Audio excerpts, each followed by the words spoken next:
Friends, watch full video carefully and अगर आपने अभी तक इस चैनल को सब्सक्राइब नहीं किया है तो इस चैनल को सब्सक्राइब कीजिए नीचे दिए गए रेड सब्सक्राइब बटन को क्लिक करके और उसके साथ वाले बेल आइकन को भी क्लिक जरूर करिए।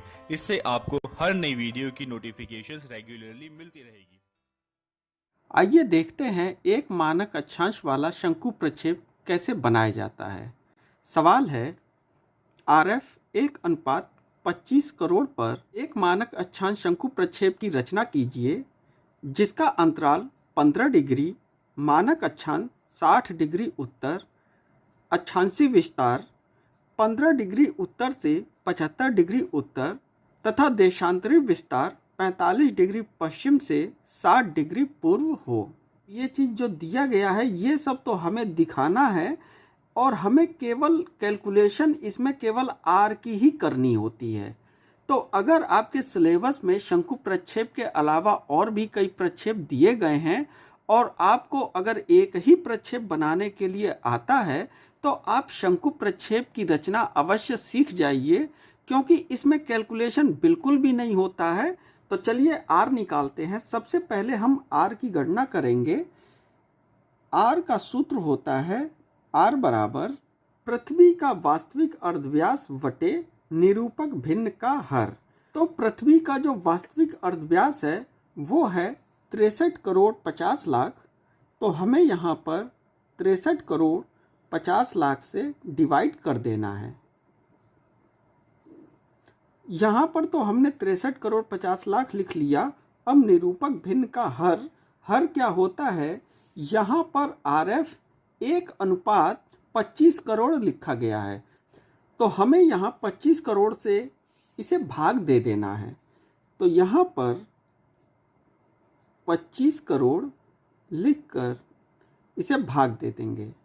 जब हम इसको भाग देंगे तो हमारा आंसर 2.54 सेंटीमीटर आ जाएगा। अब एक चीज़ ध्यान दीजिए, जैसे ये 63 करोड़ 50 लाख में भाग दे दिया तो हमारा आंसर ये सेंटीमीटर में आ गया है। हम चाहें तो ये 25 करोड़ को 25 करोड़ से भी भाग देंगे तो हमारा आंसर इंच में आ जाएगा। तो चलिए इसको भी करके देख लेते हैं। 25 करोड़ में 25 करोड़ का भाग दे देते हैं।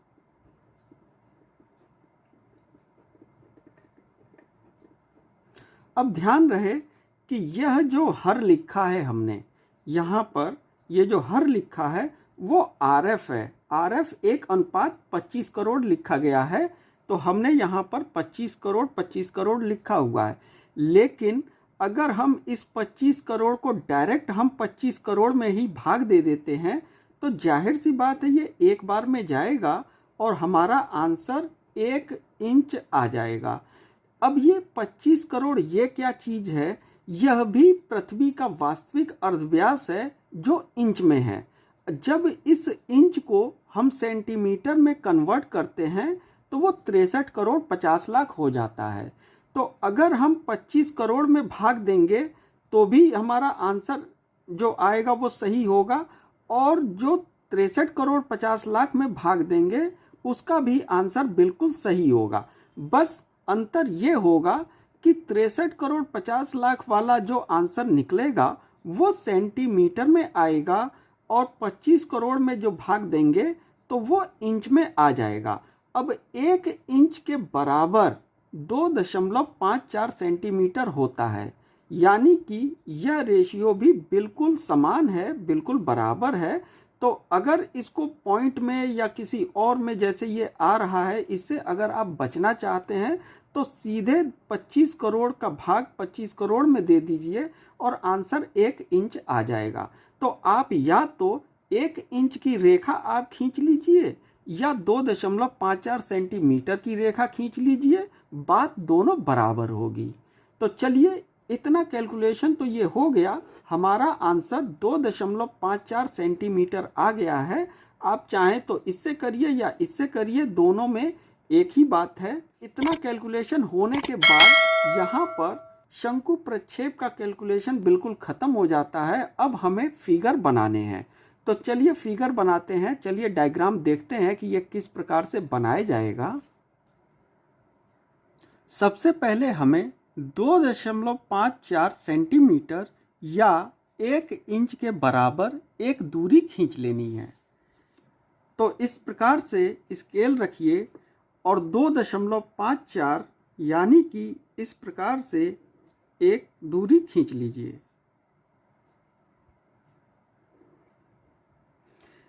अब देखिए 2.54 या हम इसको इधर से अगर इंच में देखें तो ये 1 इंच के बराबर है, यानी कि दोनों बात एक ही है। या तो हम 2.54 सेंटीमीटर की रेखा खींचें या 1 इंच ले लें तो बात दोनों बराबर होगी। अब यहाँ पर हमें एक चाप इस प्रकार से लगा लेना है। यहाँ पर 90 डिग्री का यहाँ पर बिंदु बनाइए और इसको हल्के पेंसिल की सहायता से इस प्रकार से खींच लीजिए, जिसको बाद में मिटा दिया जाएगा। अब यहाँ पर हम इस प्रकार से प्रकार को रखते हैं और एक चाप इस प्रकार से लगा लेंगे।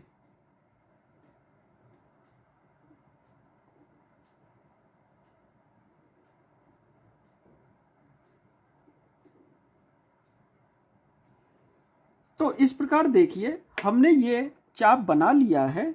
अब यहाँ पर हमें क्या करना है कि अंतराल 15 डिग्री और मानक अक्षांश 60 डिग्री का दिया गया है, तो हमें 15 डिग्री और 60 डिग्री के कोण बनाने हैं। तो चलिए इसको बना लेते हैं। इसके लिए हमें बिंदु बनाने होंगे। इस प्रकार से चांदे को रखिए और 10 के बाद यहाँ पर है 15 डिग्री, यहाँ पर निशान बना लीजिए और इसके बाद 60 डिग्री का यहाँ पर है, यहाँ पर भी निशान बना लीजिए इस प्रकार से। अब स्केल की सहायता से ये 15 डिग्री का कोण हमने इस प्रकार से खींच लिया और 60 डिग्री का कोण भी इसी प्रकार से खींच लेंगे।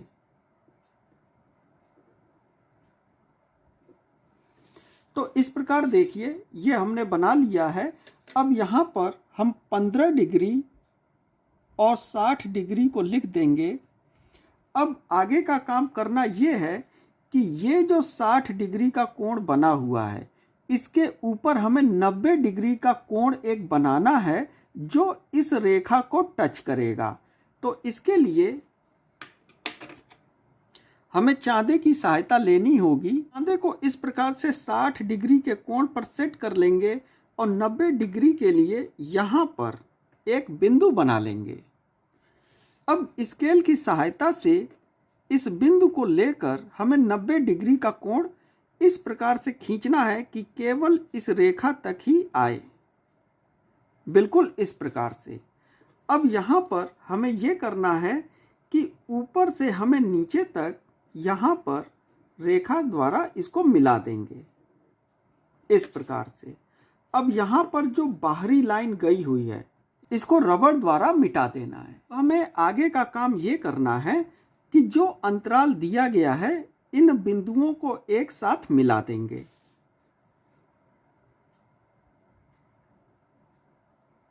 बिल्कुल इस प्रकार से, और इस दूरी को प्रकार में लेकर एक चाप यहां पर लगा लेना है। तो इस प्रकार से दूरी को लीजिए और एक चाप इस प्रकार से लगा लीजिए।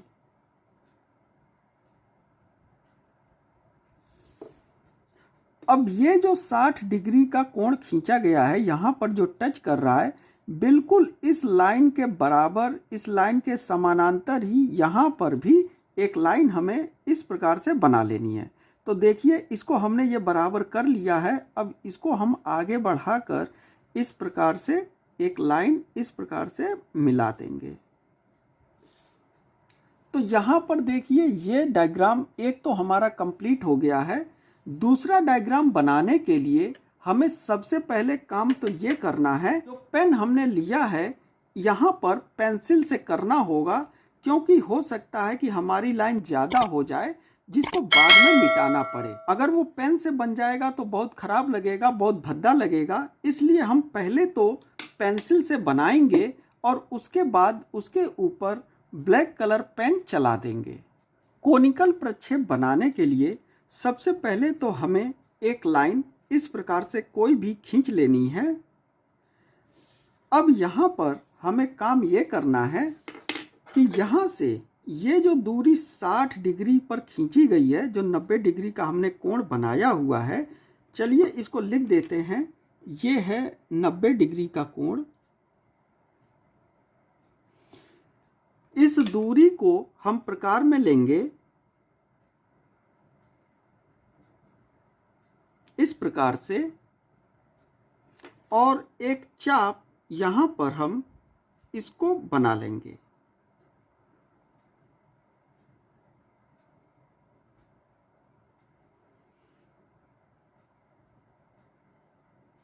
बिल्कुल इस प्रकार से। तो देखिए यहाँ पर ये 60 डिग्री का हमने मानक अक्षांश बना लिया है, क्योंकि ये 60 पर खींचा हुआ था, इसलिए ये 60 डिग्री का ही हो जाएगा। अब आगे का काम ये करना है कि हमें यहाँ पर अक्षांशी विस्तार देखना है। प्रश्न में देखेंगे कि अक्षांशी विस्तार कितना दिया है, तो अक्षांशी विस्तार दिया गया है 15 डिग्री उत्तर से 75 डिग्री उत्तर तक। तो 15 डिग्री से 75 डिग्री बनाना है, तो और 60 हमारा यहाँ पर बना हुआ है। अब हमें एक काम ये करना है, यहाँ पर इस दूरी को लेंगे बिल्कुल इस प्रकार से, और हमें 60 डिग्री के ऊपर एक बिंदु बनाना है जो हो जाएगा 75 डिग्री का। अब इस 75 के बाद यहाँ पर 60 है। अब हमें इस प्रकार से प्रकार को उल्टा कर लेना है और यहाँ पर एक बिंदु बनाएंगे जो हो जाएगा 45 डिग्री का। अब एक और नीचे हम जाएंगे तो यहाँ पर 30 डिग्री का होगा, और इसके बाद एक और नीचे जाएंगे तो यह 15 डिग्री का बन जाएगा। तो देखिए हमने यहाँ पर 15, 30, 45, 60 और 75 डिग्री के हमने बिंदु बना लिए। अब इन्हीं पर हमें इस प्रकार से अक्षांश खींचना है। प्रश्न में चूंकि 15 डिग्री उत्तर दिया गया है, 15 डिग्री से बनाना है, तो हमें यहाँ पर 15 डिग्री तक ही लेकर आना है। इसके बाद यहाँ पर 0 डिग्री हो जाएगा, लेकिन हमें 0 नहीं बनाना है। जितना हमें प्रश्न में दिया गया है हम उतना ही बनाएंगे। अब हमें काम ये करना है कि इसको यहाँ पर प्रकार रखिए इस प्रकार से, और ये 15 डिग्री वाले कोण को इस प्रकार से पूरा खींच लीजिए। तो ये देखिए ये 15 डिग्री का बन गया। इसी प्रकार थोड़ा सा कम करेंगे और 30 डिग्री का भी इसी प्रकार से बना लेंगे।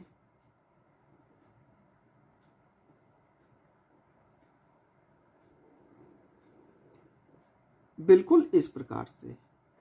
अब 45 डिग्री के लिए भी 45 डिग्री पर लेकर जाएंगे, इस प्रकार से बिंदु पर लेकर जाएंगे और 45 डिग्री का चाप भी इस प्रकार से लगा लेंगे। अब इसी के साथ में 75 डिग्री पर भी जाएंगे और 75 डिग्री का भी एक चाप इस प्रकार से लगा लेंगे। तो देखिए यहाँ पर हमने चाप 15, 30, 45, 60 और 75 का बना लिया है। अब अगला काम ये करना है कि हमें देशांतरी विस्तार बनाना है। तो देशांतरी विस्तार बनाने के लिए जो दूरी लेनी है प्रकार में, वो ये वाली दूरी लेनी है। तो इस छोटी वाली दूरी को इस प्रकार से प्रकार में लीजिए, और हमें ये दूरी बांटनी कहाँ है, मानक अक्षांश पर बांटना है। लेकिन अब ये बांटना कितना है तो हम प्रश्न में देखेंगे। प्रश्न में दिया गया है 45 पश्चिम से 60 पूर्वी देशांतर तक। तो 45 पश्चिम से कहा गया है। ये जो बाहरी लाइन है इसको चलिए इस प्रकार से मिटा देते हैं ताकि और अच्छे से समझ में आएगा। ये भाग ये 0 डिग्री का है। तो डिग्री से हम इधर की ओर जाएंगे तो ये पश्चिम हो जाएगा, और इधर की ओर जाएंगे तो पूर्व हो जाएगा। अब हमें बांटना कितना है, यहाँ पर 45 डिग्री पश्चिम लिखा गया है, तो हमें यहाँ से शुरुआत करनी है 60 डिग्री पर। दूरी ध्यान रहे, दूरी ये वाली होगी जो 60 पर हमने छोटा सा जो बनाया है उसकी दूरी लेंगे और कितना जाना है 45 तक। तो 15 डिग्री का अंतराल है तो हम यहाँ से काटेंगे, ये हो जाएगा 15, आगे बढ़ेंगे 30 और फिर एक आगे बढ़ेंगे, ये हो जाएगा 45। तो इस प्रकार से हमने 3 बिंदु इधर बना लिए हैं। पूर्वी देशांतर की ओर हमें बताया गया है 60 डिग्री पूर्व। तो 60 डिग्री पूर्व के लिए हम इस प्रकार से प्रकार को इधर से रखेंगे और इस पर भी इसी प्रकार से बनाएंगे। ये हो गया 15, जीरो यहाँ पर है, जीरो से शुरुआत इधर की ओर होगी तो पश्चिम और इधर की ओर होगी तो पूर्व हो जाएगा। तो ये हो गया 15, आगे बढ़ेंगे ये हो जाएगा 30, फिर आगे बढ़ेंगे 45 और एक और आगे निशान लगाएंगे तो ये हो जाएगा 60 डिग्री। तो यहाँ पर देखिए 15, 30, 45, 60 डिग्री तक का पूर्वी भाग हमने इधर बना लिया है। हो सकता है कि 60 डिग्री के बाद आगे 75 भी दिया हो तो आप एक और यहाँ पर निशान बना लीजिए। ये कोई ज़रूरी नहीं है कि जितना पश्चिम की ओर देशांतर बनाने हो उतना ही पूर्वी देशांतर में भी बनाना है। प्रश्न में जितना दिया गया होगा हमें उतना ही बनाना है। हो सकता है कि ये 10 डिग्री पश्चिम ही दिया हो और इधर 75 डिग्री पूर्वी भाग दिया हो, तो हमें यहाँ पर एक ही बनाना होगा और इधर एक और 60 के बाद एक और 75 के लिए खींचना होगा। तो ये कोई ज़रूरी नहीं है कि दोनों तरफ बराबर ही हों। चलिए आगे का काम करते हैं। अब इतना हो जाने के बाद हमें पेन की सहायता से इसको चाहें तो हम खींच सकते हैं, क्योंकि हमें मिटाना तो बिल्कुल नहीं है और हमें लाइन बिल्कुल मिल गई है। यह जो 15 डिग्री देशांतर का बिंदु है, इसको यहाँ नॉर्थ की पोजीशन से लेकर हमें ये 15 डिग्री तक मिला लेना है। इसके बाद आगे बढ़ेंगे 30 डिग्री के बिंदु पर और इसको भी इस प्रकार से खींच लीजिए। इसके आगे 45 दिया है, 45 डिग्री का बिंदु बना हुआ है, इसको भी मिलाते हुए इस प्रकार से खींच लीजिए। चलिए आगे हम इस 0 डिग्री को भी पेन की सहायता से इसको बना लेते हैं इस प्रकार से। अब 15 डिग्री पूर्वी देशांतर के लिए हमें 15 डिग्री को लेते हुए इस प्रकार से खींच लीजिए।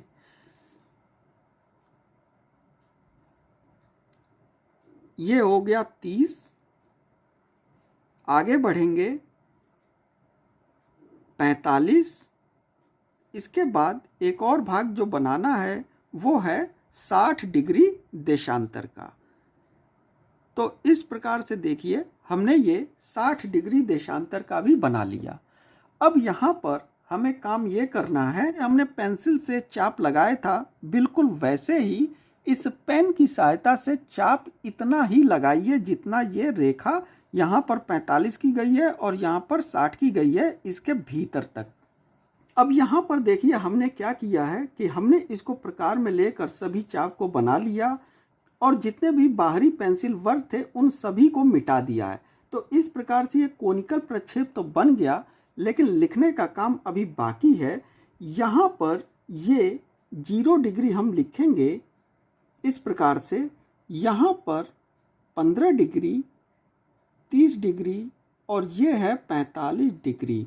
तो ये 45 डिग्री वेस्ट हो जाएगा अर्थात पश्चिम की ओर, और इधर भी 15 डिग्री से शुरुआत करेंगे, 15, 30, 45 और ये 60 डिग्री और ये ईस्ट का भाग हो जाएगा। याद रहे कि अक्षांशीय विस्तार 15 डिग्री से था तो हम 15 डिग्री से ही लेंगे क्योंकि हमने 15 डिग्री से बनाया है।